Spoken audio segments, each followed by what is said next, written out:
Boa noite, turma boa. Conforme compromisso, conforme prometido, entramos aí 2 minutos por razões técnicas, um pouco atrasado. Quero dar um abraço forte aí em toda a gente querida do Brasil, sempre lembrando com muita gratidão, carinho, respeito, as críticas, que eu dou muito valor também, que me permitem corrigir os erros. Enfim, quero dar um abraço forte para todo mundo aí do sul ao norte, do leste ao oeste do Brasil. E vamos começar aqui por 45 minutos, 1 hora, tentar responder questionamentos sem qualquer tipo de filtro ou restrição. O Vicente está atrás das câmeras, vai me ajudar e participem. Vamos conversar, vai ser uma apuração, uma avaliação do ano, umas pistas aí do planejamento do futuro, para a gente seguir em contato. Mais uma vez, forte abraço, obrigado pela participação. Muita gente já perguntando como é que foi a cirurgia, está tudo bem?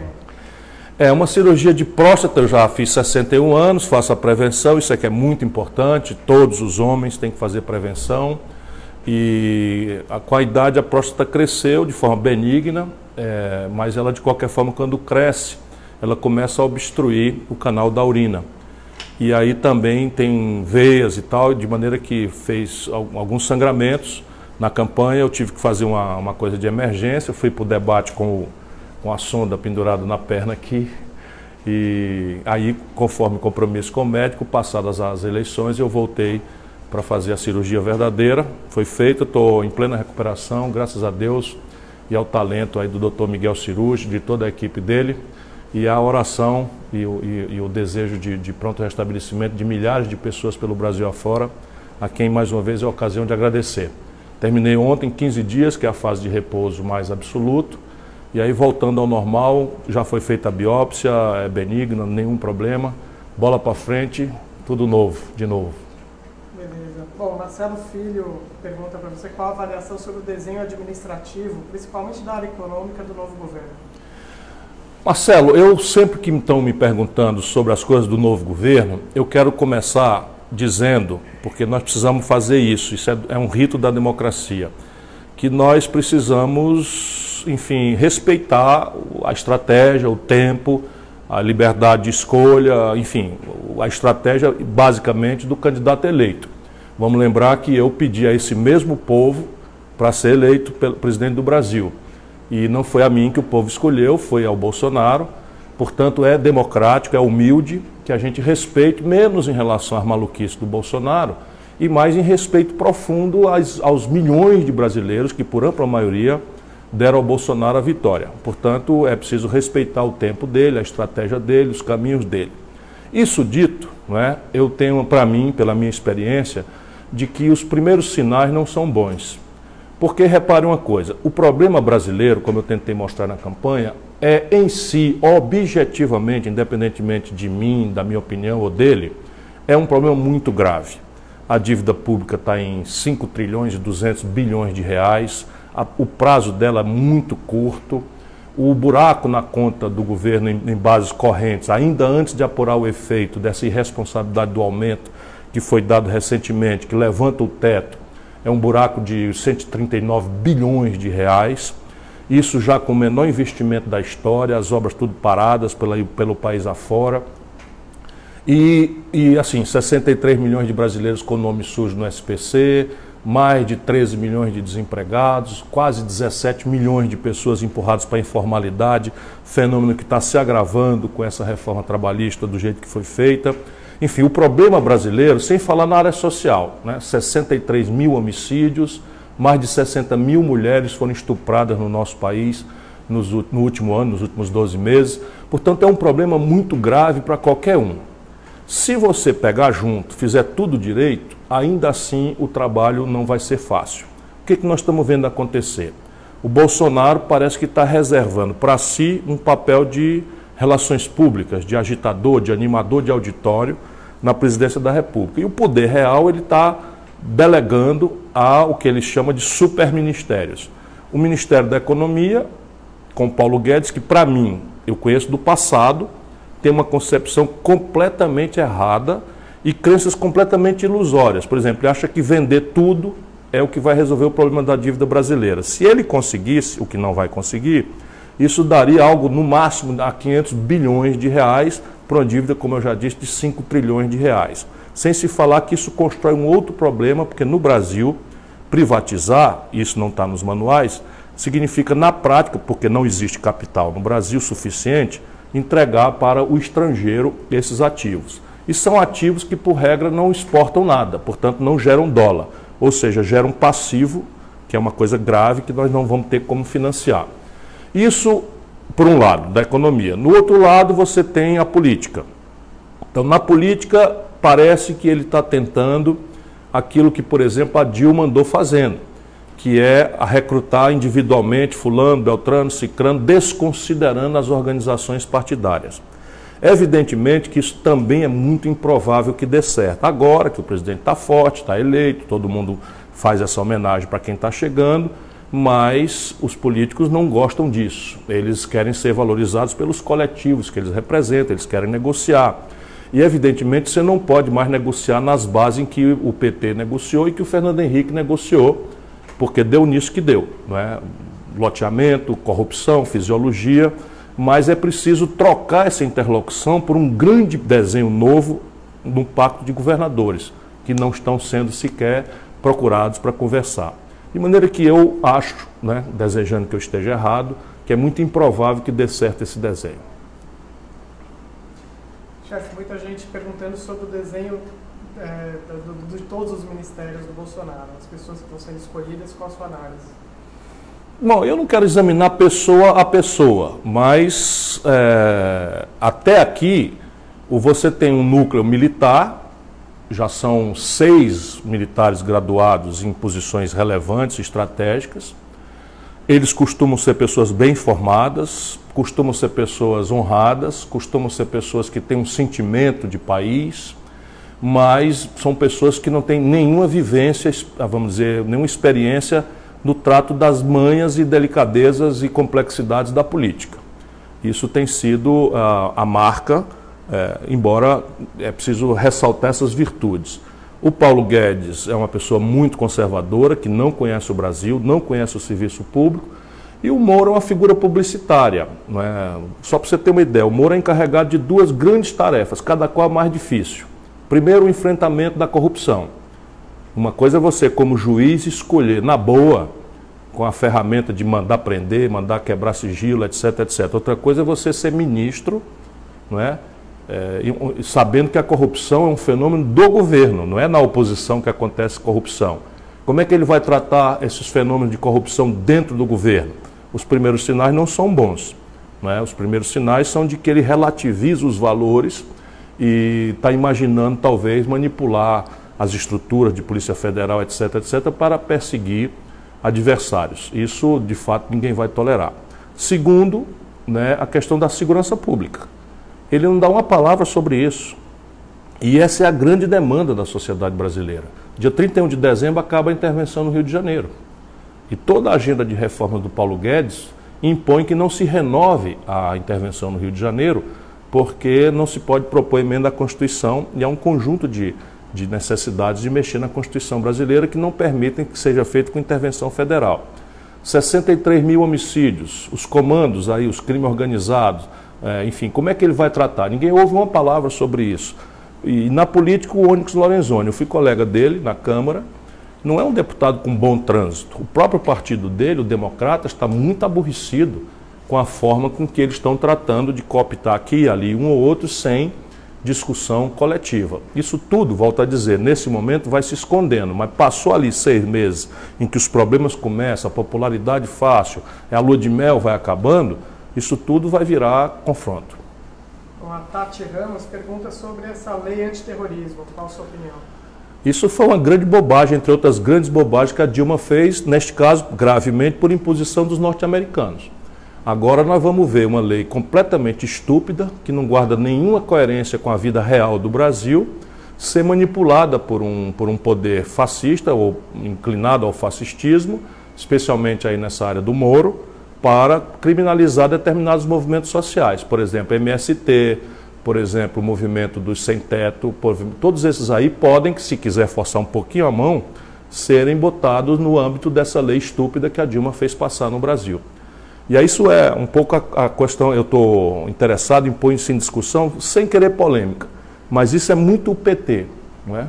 Fizeram no poder real, né, botar uma lei como essa em vigor, por pura e exclusiva imposição dos norte-americanos. É uma lei que não era necessária no Brasil, era uma lei que não guarda coerência com nada. O Brasil, o problema são facções criminosas.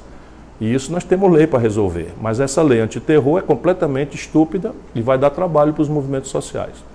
Só repete a minha pergunta, porque às vezes o pessoal não consegue ouvir. Mas é o José Rosendo está perguntando sobre as consequências do alinhamento dos Estados Unidos nessa polarização Estados Unidos e China. Eu tenho dito, em todas as análises da questão da relação exterior do Brasil, que o Brasil, pelas suas peculiaridades, é um país que está meio só na ordem internacional.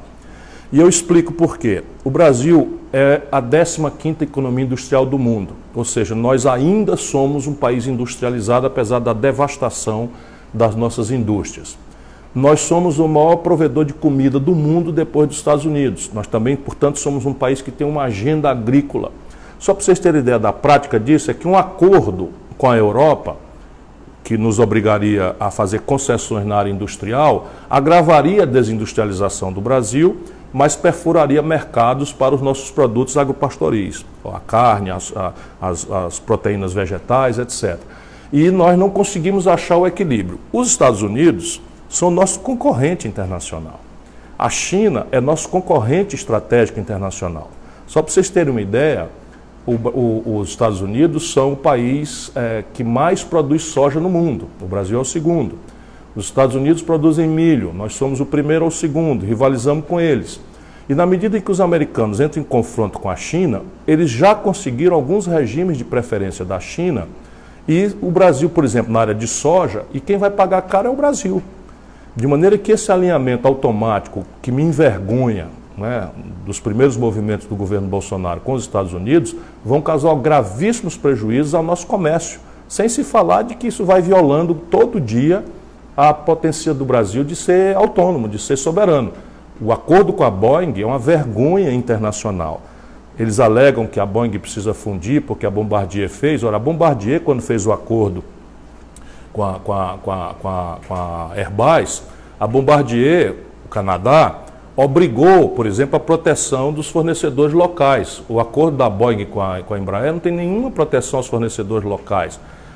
A parte de defesa vai acabar sendo produzida na América do Norte, ou seja, o que está acontecendo é que a Boeing está destruindo a Embraer. E isso são os norte-americanos.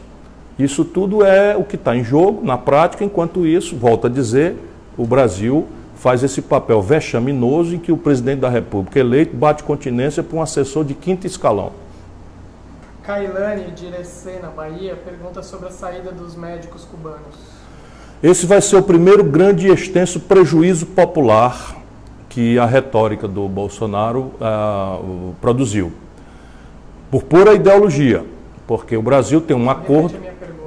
ele está perguntando, a Kailane de Irecê está perguntando o efeito da saída dos mais médicos. São 8 mil médicos, há mais ou menos 1.000 pessoas atendidas por médico, nós estamos falando de 8 milhões de pessoas imediatamente desatendidas, e são as pessoas mais frágeis, mais vulneráveis do interior, do semiárido do Nordeste, do fundão da Amazônia, não é, da metade sul do Rio Grande do Sul, do Vale do Jequitinhonha, Mucuri, Minas Gerais, ou seja, o nosso povo mais pobre, mais sofrido. Evidentemente que esse é um problema onde fica muito clara a necessidade de se discutir um projeto de país, a falta de uma discussão.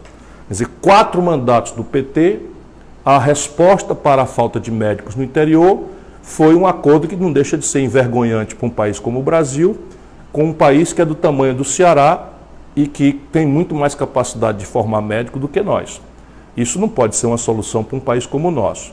De outro lado, assume o Bolsonaro e, por pura ideologia, por mesquinharia ideológica, põe para fora sem nenhum preparo, sem nenhum planejamento, 8 mil médicos, inventam uma retórica aí como se estivesse preocupado com a condição de trabalho desses médicos e deixa desatendida a população. Evidentemente que a solução para isso é mudar a formação do médico brasileiro. É criar, especialmente no interior do Brasil, escolas de medicina com o currículo voltado para a saúde da família e criar uma carreira de Estado, em que o jovem médico, como um jovem promotor, um jovem juiz, não é, começa a carreira no lugar mais distante, com condição de trabalho, mas sabe que vai crescer na profissão e um dia vai chegar na capital com remuneração compatível com a evolução e com a qualidade e seus méritos. Isso é o que eu ando propondo faz muito tempo no Brasil. A Patrícia Matos, de Belém, no Pará, pede para o senhor falar um pouquinho mais sobre essa extinção do Ministério do Trabalho. Patrícia está perguntando sobre a extinção do Ministério do Trabalho. Eu volto a dizer, está todo mundo querendo que eu antecipe críticas aí ao presidente eleito. Eu volto a dizer, ele foi eleito por uma grande maioria dos brasileiros e se ele dá todos os sinais de não merecer, não é, a nossa torcida, é preciso torcer pelo Brasil, é preciso respeitar os milhões de brasileiros que acreditaram que ele era a opção e, portanto, tem direito a um tempo, um mínimo tempo. Isso dito, o Brasil inferniza o debate, muitas vezes a elite brasileira, inventando essas patuscadas, como se a quantidade de ministérios fosse o problema do buraco das contas do Brasil. Claro que isso tem um efeito simbólico, né? Um país como o Brasil não deveria ter tanta burocracia, tantos cargos comissionados, tanto carrão preto, tanto cartão corporativo, e isso é um imperativo da gente enxugar para economizar o dinheiro, para gastar o dinheiro não com a própria máquina, mas gastar o dinheiro com aquilo que precisa ser gasto, que é melhorar a condição do povo, na saúde, na educação, no transporte, na moradia, no enfrentamento da saúde, da segurança, que são as questões nacionais. Mas aí o Bolsonaro ouve o galo cantar não sabe aonde, prometeu 15 ministérios e agora que ele está vendo a realidade, já começa a fazer um punhado de bobagem, vai e volta e tal. Por exemplo, na Fazenda, colocar indústria e comércio, planejamento junto com Fazenda é um erro grave, porque o planejamento controla o orçamento e a Fazenda arrecada. A indústria e comércio estimula a indústria e o comércio exterior. São três tarefas diferentes e antagônicas umas às outras. Por isso que se organizou dessa forma, de maneira que o presidente, sabendo o que fazer, media os conflitos e vai arrumando os abusos de um ou de outro. Ficou tudo na mão do Ministério da Fazenda, cuja tendência é guardar o dinheiro e aumentar a arrecadação, especialmente no ambiente de crise financeira grave como essa que nós estamos fazendo. E aí sobrou para o Ministério do Trabalho. Um país, volto a dizer, que tem 13 milhões e 700 mil pessoas desempregadas, um país em que a informalidade já atinge quase metade da força da economia, precisa dramaticamente refletir sobre o mercado de trabalho, sobre sua engenharia institucional, sobre a condição de gerar emprego, sobre a condição de formalizar o mercado de trabalho, e eles simplesmente esquartejaram as tarefas, e aí você tem coisas graves que ninguém tem a menor ideia do que vai acontecer. Por exemplo, toda a fiscalização do trabalho, diz que vai lá para o Ministério da Justiça. Ora, no Ministério da Justiça já está o combate à corrupção, já está o enfrentamento do crime. Você acha que é serviço pouco, ainda vai botar a fiscalização das relações de trabalho num ambiente em que a prepotência empresarial praticamente tomou o centro do governo? Eu tenho dúvida se isso vai funcionar. Aliás, eu tenho certeza que não vai funcionar. Isso. Muita gente, a Priscila Rocha, de Volta Redonda, no Rio de Janeiro, é professora e está preocupada com o futuro da educação no Brasil, sobre o novo ministro, e muita gente perguntando sobre escolas sem partido. Sua opinião? Estão me perguntando sobre educação, novo ministro e escola sem partido. Vamos de trás para diante. Escola sem partido é uma baboseira e não há outra palavra, porque desde o iluminismo, não é, da renascença, que extingue as trevas, não é, do obscurantismo da Idade Média, nós aprendemos que a melhor escola é aquela que garanta ao professor, ao mestre, a liberdade de cátedra. Esse é o grande valor universalmente pacificado, em que o professor, na sala de aula, é absolutamente livre para professar a sua vocação, que é ensinar aos jovens. A pedagogia ideal é, modernamente, aquela que ensina ao jovem a pensar. Não é aquela que transmite informação passiva, é aquela que ensina o jovem a perguntar. Idealmente, tudo deveria ser dito ao jovem estudante de forma contraditória e dupla. Então, as teses sobre sobre o descobrimento do Brasil, se foi por acaso, se foi uma trama da disputa entre Portugal e Espanha, tudo isso devia ser ensinado, porque flui daí a capacidade crítica do jovem estudante de ele próprio pensar com a sua própria cabeça. Essa gente que não conhece absolutamente nada, inventou agora essa patuscada. E a senhora, professora, imagine que tarefa seria, só para a gente rir para não chorar, que tarefa seria você fiscalizar algo ao redor de 50 mil professores nas salas de aula para garantir que o professor, em algum momento da sua lição, não estaria professando alguma predileção ideológica. Como se predileção ideológica nenhuma fosse possível. Na verdade, o que eles querem, e a gente está vendo aí na Constituição do governo, é uma escola com o partido da reação, com o partido que explica com anacronismo ideológico aquilo que é a injustiça, a desigualdade. Eu acho que o Supremo Tribunal Federal Brasileiro, e isso é a beleza da institucionalidade democrática, vai logo mais pôr um ponto final nessa estupidez, porque isso na prática eu também considero inconstitucional. Você não pode violar a autonomia do professor em sala de aula. É claro que o professor deve ele próprio ter a prudência, não é, de não querer fazer a cabeça de ninguém. Mas eu que tenho filhos, que já eduquei 3, que tenho um novinho agora, nunca me preocupei com o que eles ouvem na escola. A gente conversa em casa. Quem educa filho não é só a escola, quem educa filho é a família. São os pais, é a vida, é a rua. E a escola o que dá a ele é um método, e é preciso respeitar a autonomia do magistério. Muita gente perguntando aqui sobre a união da FUNAI com o Ministério da Agricultura. Outra aberração, estão perguntando o que é que eu acho da fusão da FUNAI com o Ministério da Agricultura. Isso daí é mais ou menos o casamento do macaco prego com o tamanduá. Quer dizer, não sei rigorosamente o que é que uma coisa tem a ver com a outra, a não ser a despudorada evidência, não é, de que eles querem transformar a política indigenista brasileira no exercício de conflito com a produção. Ora, isso tem que ser mediado e, evidentemente, nós não podemos aceitar no Brasil, primeiro, retrocesso. Eu, como brasileiro, sei que há abusos.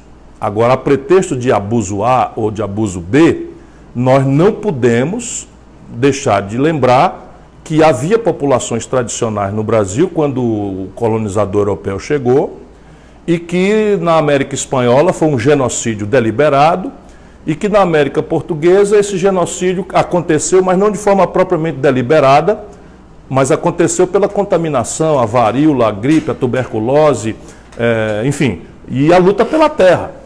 O Brasil não pode fazer retrocesso nessa área. Nós ainda temos uma comunidade tradicional, indígena, muito grande, e a gente precisa protegê-la. E tudo que o Brasil não precisa é de colocar em antagonismo a produção com a questão indígena. O que resolve isso são as delimitações, o zoneamento econômico e ecológico, as unidades de proteção, as reservas indígenas, enfim, que é uma política relativamente bem sucedida no Brasil, salvo aqui e ali algum abuso, que a gente pode corrigir o abuso, mas nunca fazer uma coisa dessa. Como é que vai funcionar? No dia que houver um conflito indígena, quem vai arbitrar esse conflito é a ministra da Agricultura, que vem dos ruralistas. Isso realmente vai dar muito problema. E eles não sabem, estes, vamos dizer assim, despreparados, que está crescendo pesadamente no mundo um neoprotecionismo. Antigamente o protecionismo comercial era mais claro, era mais despudorado. Mas com as organizações, a Organização Mundial do Comércio, etc., desde a unidade da rodada uruguaia, do GATT, esses protecionismos antigos não vão mais funcionar. O que é que eles vão meter isso agora para não comprar mais os nossos produtos? Eles vão meter a denúncia de que os nossos produtos são produzidos em condição hostil ao mundo do trabalho, explorando o trabalho em condição análoga de escravo, em condição hostil ao meio ambiente, a produção hostil aos padrões de sustentabilidade ambiental, e o protecionismo contra produtos que derivam de unidades, de áreas de plantio que hostilizam populações tradicionais. E o Brasil vai ter muita dificuldade, muita mesmo, nós que já temos muita debilidade no comércio exterior, para manejar esse neoprotecionismo se a gente não prestar atenção nas nossas práticas aqui. O verdadeiro produtor moderno brasileiro já está sabendo disso e não deve aprovar esse tipo de coisa. O Ironildo de Pernambuco pergunta dos riscos que o Mercosul corre. O Mercosul está agonizante, porque os americanos nunca quiseram o Mercosul. Eu assinei o Tratado de Ouro Preto, né, como ministro da Fazenda do Itamar, eu fiz a última rodada que deu cara ao Mercosul. E o Mercosul foi feito, com seus defeitos, para proteger o Cone Sul, América do Sul, mas basicamente o Brasil, Argentina, Paraguai e Uruguai, da onda de livre comércio americana que vinha com a história da ALCA, a área de livre comércio das Américas, que praticamente arrebentou o México com o NAFTA. E agora nós estamos vendo aí as consequências disso no México. Pois bem, eles nunca engoliram.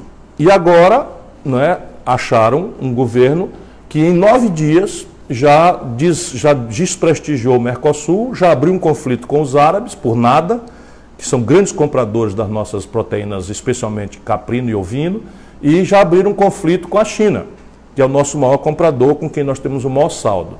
Olha, o indício de mantê-lo é muito grande. Agora, o Mercosul poderia evoluir para uma grande OPEP dos alimentos.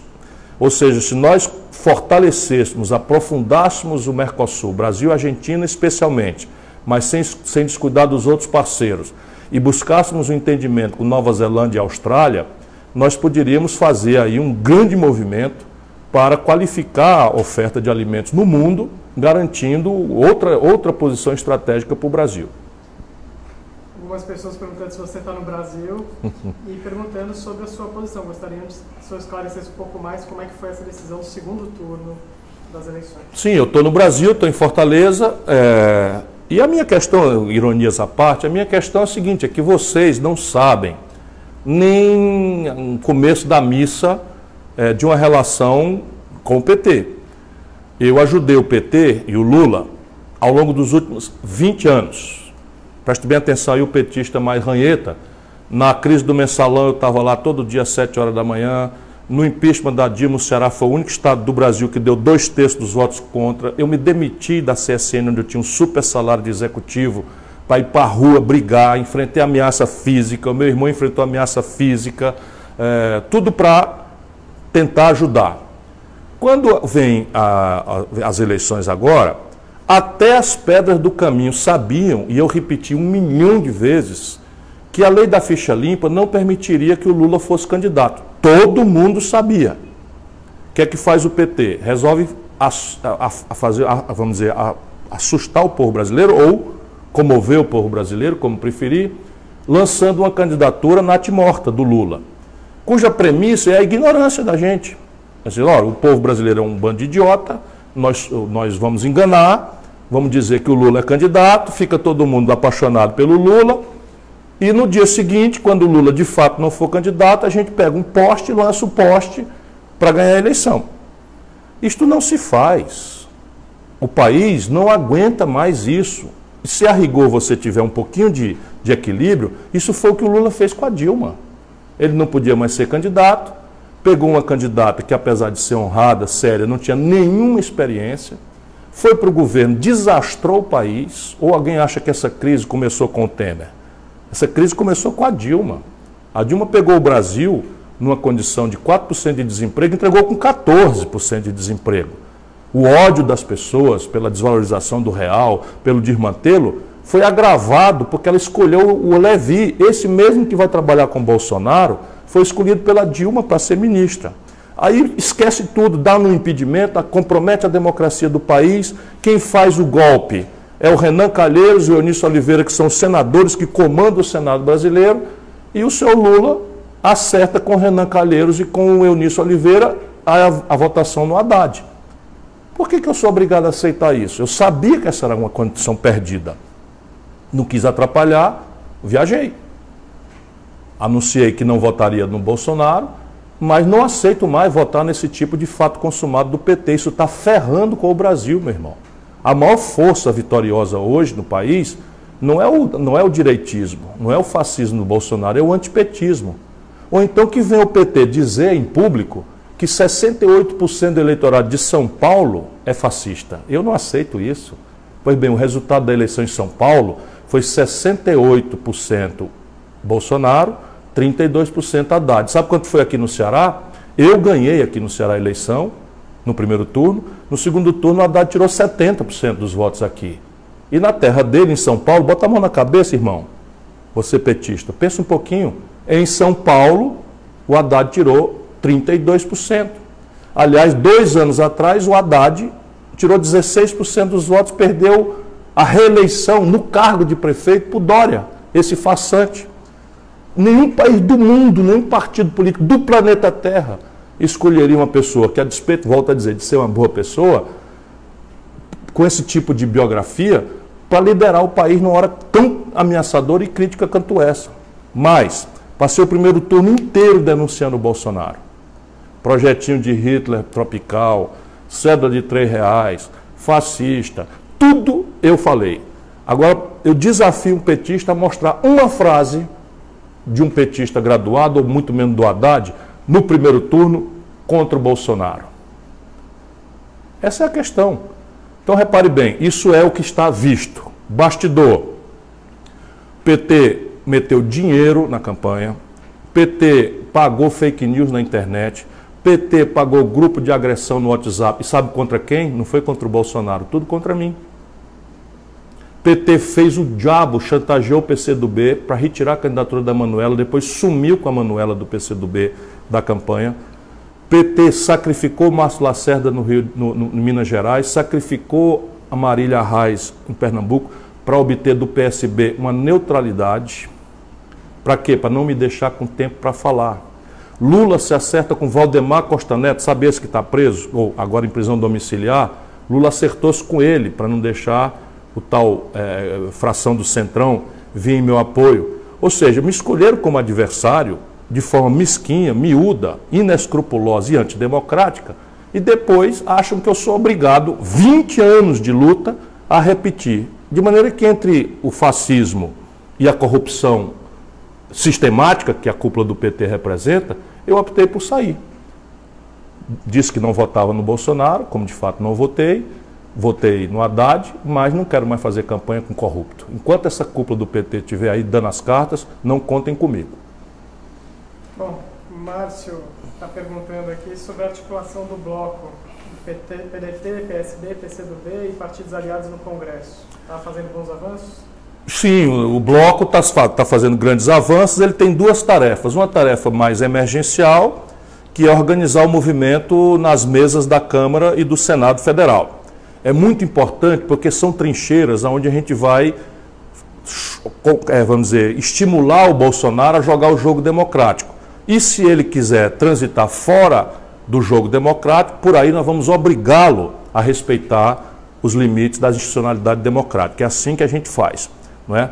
Portanto, nós estamos jogando esse jogo pensando no Brasil, na questão de garantir a institucionalidade e a normalidade democrática. Parte grave de nós queremos defender o interesse nacional e parte grave de nós queremos defender o avanço, contra o avanço, defender o povo brasileiro, contra o avanço, contra a rede de proteção social, que hoje garante pelo menos um bocado para comer a milhões de brasileiros. Essas 3 coisas nos unem. E nós achamos, não é, que é preciso fazer política respeitando os ritos da democracia. Por exemplo, quando a Dilma nomeou o Lula ministro, o PT chamou todo mundo de golpista porque um ministro do Supremo deu uma liminar contra a posse do Lula no ministério. Agora, o Bolsonaro nomeia o Moro para ministro. O que é que faz o PT? Pede à justiça uma liminar para não deixar o Moro tomar posse. A gente não aguenta mais isso. Na prática são iguais. Nós precisamos encerrar essa crônica e garantir o rito da democracia. Qual é? A maioria vota, escolhe quem foi eleito e o eleito vai governar. Cabendo a nós, num primeiro momento, cumprimentar, reconhecer a vitória e, no segundo momento, cobrar, exigir. E, nesse momento, como houve um grande terror espalhado pela cúpula do PT de que há um risco à democracia, nós precisamos estimular o Bolsonaro a jogar o jogo democrático. E a forma de fazer isso é cercá-lo com as instituições. O parlamento é o mais importante, Mas na medida em que o PT cooptou praticamente, ou aparelhou as instituições da sociedade civil brasileira, nossa sociedade civil hoje está muito frágil, muito debilitada. Deixa eu ver se eu explico bem para vocês. Cadê o exército do Stedley? Uma pergunta, cadê o exército do MST? E entope o MST de dinheiro e tal, coopta, aí pega o MST, pega lá 3 companheiros, 4 companheiros de boa fé, fanatizados pela crônica, bota para fazer greve de fome. Cadê a greve de fome? Lembra? Pegaram 5 companheiros do MST, pobres, e fizeram uma greve de fome em Brasília, reclamando da liberdade do Lula. Percebe? Isso ninguém aguenta mais no Brasil. É preciso que a gente vire essa página e jogue o jogo, volto a dizer, da democracia. E a democracia no Brasil, até o presente momento, ainda está preservada. E esse é o nosso movimento. Nosso movimento é proteger a democracia. O Eric pergunta sobre isolar o PT da oposição. Nós não queremos isolar o PT. O PT vive de mimimi, faz e acontece com todo mundo e não arca com as consequências dos seus atos. Não é? Todo mundo sabia que uma candidatura do Lula, fraudulenta como era, substituída por um candidato que não era conhecido pelo Brasil, elegeria o Bolsonaro. Todo mundo sabia. As pesquisas todas indicavam, tudo estava dito, mas o PT faz a besteira, elege deputado, que era o que eles queriam fazer, e começa a achar culpado e não fazem uma reflexão, um mínimo de humildade para compreender as bobagens que fizeram, porque já não fizeram lá atrás, com a imposição da Dilma, pela exploração do auge da popularidade do Lula. E agora a grande questão é essa. Quer dizer, nós vamos fazer o que com o Brasil? Esperar que a cúpula do PT vá toda semana a Curitiba, perguntar ao Lula o que é para fazer? Isso, o Brasil não aguenta isso. E eu não falo isso com prazer não, dói no meu coração. Mas um país tem 206 milhões de bocas para alimentar. Nós não podemos ficar cultivando esse caudilismo sul-americano, tisnado de ladroeira para todo lado, e considerar o povo brasileiro culpado. Volto a dizer, alguém no PT assume que está dizendo que 70% do eleitorado do Rio de Janeiro é fascista? Pois essa proporção de gente que votou no Bolsonaro. Alguém assume no PT que mais de 65% do eleitorado de Minas Gerais é fascista, é de direita? Quando o Lula ganhou as eleições nesses 3 estados, todas as vezes? Essa é uma questão que a gente precisa pensar. Eu respeito o povo brasileiro. Quis muito que votasse em mim. Preferiu votar no Bolsonaro com ódio ao PT, acho que foi um erro, respeito profundamente e espero amanhã merecer a confiança das pessoas, porque falo com franqueza, com fraterno respeito. Muito bem. As pessoas estão perguntando quais as estratégias para o campo progressista, pensando já para as eleições de 2020 e 2022. Eu acho que nós temos que propor. O Brasil tem um problema grave, mas o Brasil é dos raros países do mundo que tem saída. O Brasil, se tiver um projeto nacional de desenvolvimento que compreenda as tarefas e faça com que essa compreensão seja coletiva, não dependendo de um caudilho, de um iluminado, de um ser supremo que vai dizer faça assim, faça assado. Nós precisamos fazer com que a sociedade civil aproprie a lógica, não é, de como tirar o Brasil dessa crise. E isso é o que eu vou me dedicar e vou estimular esse bloco a fazer. Então, nós vamos propor, ainda estou fazendo a revisão aí de um livro. Esse livro é muito prático, é um livro que desenha um pouco as raízes, as estratégias desse projeto nacional.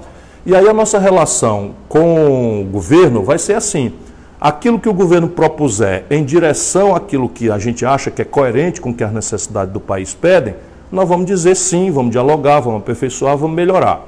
Aquilo que, entretanto, o governo disser que colida com isso, nós vamos dizer isso não, e nós propomos alternativamente isto, para que o debate seja assim, ao invés de ser a negação, seja a afirmação de um conceito. E vamos juntar uma turma, que é o que eu já juntei, mas vamos fazer isso de forma sistemática. Conversei com o Mauro Benevides Filho, com o professor Nelson Marconi, enfim, com uma série de pessoas que estão me ajudando.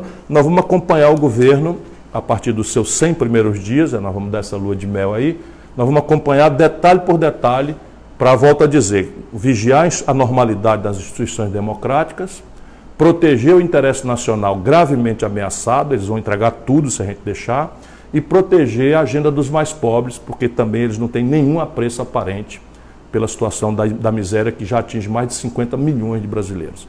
Então, Então isso é uma tarefa muito difícil, mas nós vamos executá-la com muito amor e entusiasmo. As eleições de 2020 são importantes? Sim, as eleições de 2020 elas têm uma importância, elas não são uma vez de transmissão como a gente às vezes a imprensa imagina, quase não há relação, mas se o Brasil quer se renovar, e até 2020 já vai ficar muito clara a frustração da esmagadora maioria do povo com isso, haverá uma procura e nós precisamos oferecer ao povo caminhos alternativos para que o povo, ao se frustrar eventualmente com essa agenda do Bolsonaro e essa maluquice que eles estão propondo, não vá fazer o quê? Botar o dedo no nariz e voltar para o velho PT. Nós não podemos fazer isso porque o Brasil, volta a dizer, não aguenta mais isso. É preciso criar caminhos novos. Então há todo um processo nosso de recrutamento de jovens, isso é o que mais me entusiasma, filiando a qualquer partido, mas eu estou chamando para filiar o PDT. Nós criamos um programa com a liderança do presidente Carlos Lupe, PDT de portas abertas, digital, PDT digital, e vamos fazer isso, vamos fazer uma grande interatividade programática para a gente discutir os problemas e estimular o jovem brasileiro a tomar conta da política, porque a atual geração fracassou. Se eu ainda escapo, não sei, mas a atual geração, quando a gente assiste o que está acontecendo, é preciso ter humildade para dizer que os jovens precisam urgente tomar conta do Brasil. A Shell Viana, que é de Salvador da Bahia, está perguntando sobre essa onda de jovens indo para o PDT, como é que faz para atrair mais gente para o partido. É importante que as pessoas leiam, não é? O PDT tem duas coisas, pelo menos, muito importantes. Primeiro, doutrina. A única força realmente, genuinamente nacional, que moldou um desenho de economia política com a cara verde e amarela é o trabalhismo brasileiro. E esse trabalhismo, que foi responsável pela industrialização do país, pelo Brasil moderno, ele tem lacunas, tem falhas, mas na data ele foi extraordinariamente pioneiro, quando adaptou um certo keynesianismo, não é, à realidade brasileira. Isso vale a pena estudar, porque o Brasil, nesses tempos bicudos e estranhos, o Brasil não é um país cuja história seja condenada ao fracasso, é o contrário. Entre 1930, quando acontece a Revolução sob inspiração trabalhista, que moderniza o Brasil, e 1980, o Brasil foi a economia que mais sofisticadamente cresceu no mundo. Ou seja, o céu é o mesmo, o povo é o mesmo, o chão é o mesmo. Por que aconteceu esse extraordinário fenômeno e agora nós estamos desde 80 sem crescer? A política. Portanto, conhecer as respostas que o trabalhismo tem para o desenvolvimento, para a questão nacional e, portanto, com a relação internacional e para o enfrentamento da questão dos pobres, é uma coisa encantadora. São respostas históricas que nos dão base, que nos dão lastro para saber de onde nós viemos. E a segunda coisa muito boa do PDT é que o PDT é muito aberto, é muito maleável, não é? Desde do caráter visionário do Brizola, a emergência desse Brasil povão. O PDT é o primeiro partido que elege um indígena, o PDT é o primeiro partido que coloca negros numa secretaria importante e no Senado Federal, com Abdias. O PDT tem essa lógica, essa sensibilidade. Nós temos movimentos, não é, LGBT, nós temos o movimento das mulheres, nós temos o movimento, não é, dos negros no partido, temos o movimento da juventude socialista PDT, que é a minha turma, de maneira que por qualquer desses caminhos que o jovem tentar entrar, antes de se filiar, ele pode se interessar. E isso é o que nós queremos fazer. Mas não precisa se filiar. O importante é participar, dominar a ideia e levá-la à discussão aí em todo canto. Bom, as pessoas perguntando sobre justamente as ameaças à população LGBTI no Brasil, como é que você vê o futuro? Veja, democracia, meu irmão, minha irmã, não é um regime de concessão, né? Que o paternalismo sul-americano, o aparelhismo, né, muito em voga entre nós, às vezes faz crer. O que é que eu estou querendo dizer? Democracia é um regime de conquista. A gente precisa se organizar, a gente precisa ter autonomia em relação aos partidos, aos governos, a gente precisa ter uma agenda e a gente precisa criar redes de proteção. Nós vamos ajudar, né, mas o governo, lá em cima, ele não tem a força, né, de violentar essas populações. De maneira que você fique tranquilo. Eu sei que o PT espalhou esse terror, Muitos amigos, irmãos queridos gays estão apavorados com isso, quanto mais jovens, mais amedrontados estão, porque esse é um fenômeno em que a discussão errada, elitista, homofóbica do Bolsonaro, xenofóbica também, permitiu que imbecis na sociedade começassem a exercitar essas coisas erradas. Mas isso não vai deixar de ser crime, isso nós não vamos tolerar, e é preciso, volto a dizer, nos organizarmos, nos unirmos e criar redes de proteção. Redes de proteção, porque nós não vamos tolerar, evidentemente, muito menos do governo, por isso que a institucionalidade é importante, e muito menos embaixo. Portanto, denuncie, faça chegar para nós, por exemplo, nós vamos ajudar todas as populações que sofrerem qualquer tipo de violência. Tem gente perguntando aqui do seu futuro, o que você vai fazer a partir do ano que vem e se pretende ser candidato em 2022. Bom, o safo aí dos políticos espertos é que o futuro a Deus pertence, e evidentemente a Deus pertence, mas eu tenho um plano. O meu plano é basicamente seguir lutando. Acho que o Brasil vive um péssimo momento, mas como eu tenho um coração inveteradamente otimista, eu acho que esse péssimo momento é um momento muito fecundo para a gente semear a novidade, semear o novo projeto, porque as coisas vão ficando mais claras. Na medida em que você faz a oscilação de uma esquerda corrompida para uma direita fascista, incapaz de entregar aquilo que simploriamente prometeu, acabar com a violência, acabar com a corrupção, isso tudo é mentira. E vocês vão ver isso daí. Então a população pode ter a vontade agora de achar uma coisa equilibrada, que não seja personalista, que seja mais baseada em ideias, em projetos, e que a gente possa oferecer concretamente saídas para o país, que não são fáceis de falar, mas que são perfeitamente praticáveis para oferecer um futuro próximo ao Brasil, diferente desse de desemprego, de sofrimento, de humilhação e de medo do futuro. E eu vou estar inteiramente devotado a essa tarefa. O partido está me dando condição, eu aceitei que o partido me lance candidato em 2022, mas eu tenho que ser humilde para dizer que daqui a 2022, sabe-se lá o que é que vai acontecer no país. Por agora, estou terminando de rever um livro, vou lançar um livro, para termos aí uma base teórica para a gente discutir, vou lançar esse livro pelo país inteiro, sigo atendendo convites das universidades, palestras, institucionalidades, e o que mais me apaixona, falar com a juventude brasileira para preparar aí uma corrente de opinião cada vez mais consciente, lúcida, porque isso é que vai mudar o Brasil. Deu 50 minutos. Deu? Bom, por agora, hoje, estou encerrando o ano aqui público, ficarei aí dando notícias. Muito obrigado mais uma vez a todos. Nada de perder a esperança, desesperar jamais. E se temos um péssimo momento na vida real brasileira, temos um momento muito fecundo para produzir, trabalhar, plantar e quem sabe amanhã você, jovem brasileiro, possa ter a condição de viver naquilo que eu sei que o Brasil pode ser, porque a minha geração ganhou todas e eu quero que você volte a ganhar também. Forte abraço para todos, um beijo no coração.